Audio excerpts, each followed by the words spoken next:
travaillé pendant 6 ans au bureau des élections du ministère de l'Intérieur et que c'est à cette époque que nous avons, avec Berger-Levrault, noué un partenariat dans cette entreprise de mise à jour régulière du code électoral que j'effectue maintenant depuis un peu plus d'une dizaine d'années pour Berger-Levrault. Voilà. L'abaissement de l'âge de l'éligibilité pour tous notamment les mandats de parlementaires qui nous intéressaient plus particulièrement. L'éligibilité maintenant fixée à 18 ans pour tous les mandats, sauf celui de sénateur, bien sûr, fixé à 24 ans. On a eu pas mal de modifications sur les inéligibilités, les incompatibilités. Voilà, il y a eu un souci de simplification, d'harmonisation des règles.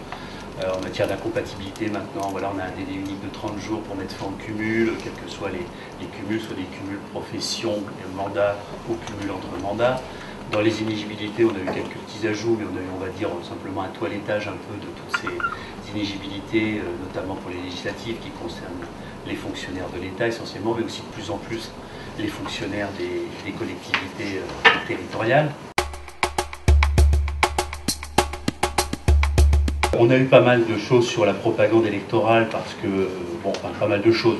Il y a là aussi une modernisation, c'est-à-dire que le législateur, dans un souci, j'allais dire, de clarification, a pris une petite disposition très générale pour dire que les règles qui s'appliquent de manière ancienne aux réunions, à la propagande électorale, s'appliquent aussi à tous les moyens de communication, tous les nouveaux supports, les technologies de l'information et de la communication. Et c'est un article tout simple qui dit que toutes les autres règles sont applicables aussi à Internet, au portable, des choses qui aujourd'hui peuvent être, comme vous l'avez rappelé, des sources de contentieux. On a aussi une harmonisation des délais.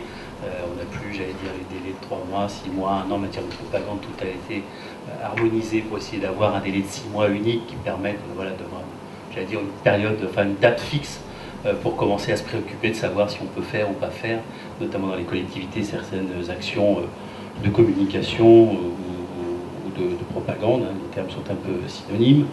Il y a eu une petite idée aussi de sanctuariser le samedi. Vous savez qu'avant, c'était surtout le jour du scrutin qui était considéré comme un jour où il fallait absolument pas bouger, ne rien faire, ne participer à rien.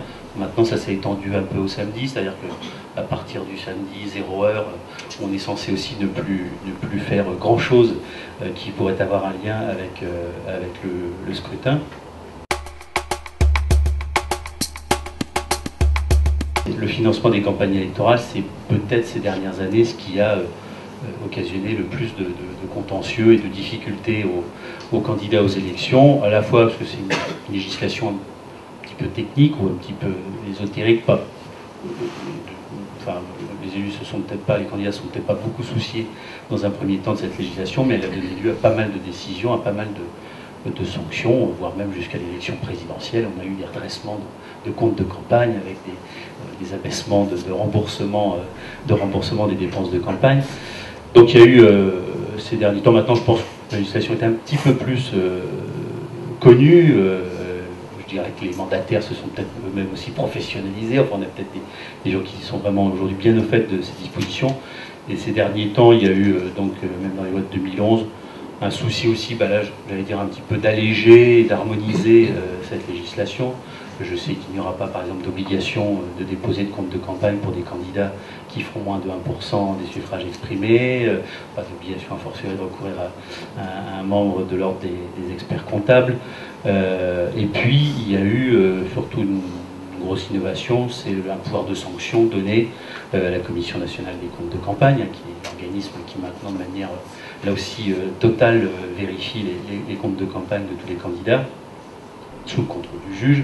Et donc voilà, il y a eu des harmonisations de délais aussi pour le dépôt de compte, pour les déclarations du mandataire financier, puisque la déclaration du mandataire financier va être aussi maintenant une des conditions de la recevabilité des candidatures, c'est-à-dire qu'au moment de la déclaration de candidature, il faudra justifier qu'on a bien déclaré ce mandataire financier. Et donc, a priori, ça devrait enlever, toute une charge de travail à la Commission nationale et aux juges, qui n'était pas très intéressant, parce que souvent elle concernait des petits candidats, et de manière très occasionnelle, elle avait, j'allais dire, des conséquences sur le résultat de l'élection, sur une éventuelle invalidation, mais c'était quand même assez anecdotique. une grosse innovation pour les législatives qui va être l'élection des députés représentant les Français de l'étranger. Hein. Ça, c'est quand même une grosse innovation, et ça a été lié, relié, j'allais dire, aussi à la modification de la carte électorale législative. Vous savez qu'il y avait un serpent de mer un petit peu depuis de longues années sur le redécoupage des circonscriptions, qui était normalement une obligation du législateur. Alors de mémoire, je crois que depuis le découpage de Charles Pasqua en 86, le redécoupage de ces circonscriptions aurait dû avoir lieu normalement en 99, hein, dans ces années-là, et qu'il a seulement été procédé à ce redécoupage en 2010. Donc voilà, c'est à cette occasion qu'on a aussi donc créé ces 12 circonscriptions à l'étranger qui vont permettre aux Français de l'étranger d'être représentés à l'Assemblée nationale après leur représentation au Sénat. Alors évidemment, il y a eu corrélativement une diminution des circonscriptions, du nombre de circonscriptions en métropole, et vous savez qu'il y a aujourd'hui des départements, enfin, bon, il y en a au moins 2 qui ne vont être représentés que par un seul député. Hein, il y a au moins la Creuse et la Lozère. Alors, bon, mais voilà, c'est, je crois, quelque chose qui a eu du mal à passer un peu dans les provinces, mais bon, voilà, démographiquement, ou en tout cas sur le plan de la représentation de toutes nos circonscriptions, il y avait une certaine légitimité, mais je crois que Paris a perdu aussi 2 circonscriptions.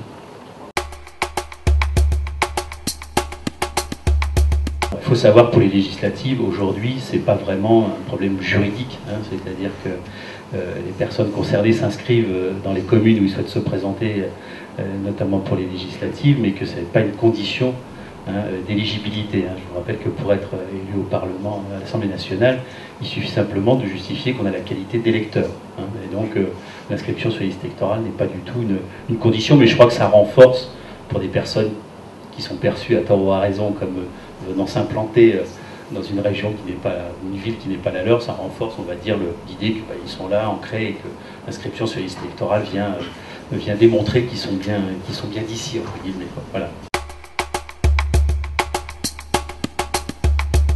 Alors pour les présidentielles, je ne dis pas d'innovation. Bon, les polémiques qu'on a pu voir sur les parrainages sont un peu surprenants, parce que c'est vrai que ce sont des règles qui sont assez anciennes. Hein. Même la publicité des maires qui parrainent, c'est quand même quelque chose qui est bien inscrit dans le paysage depuis longtemps.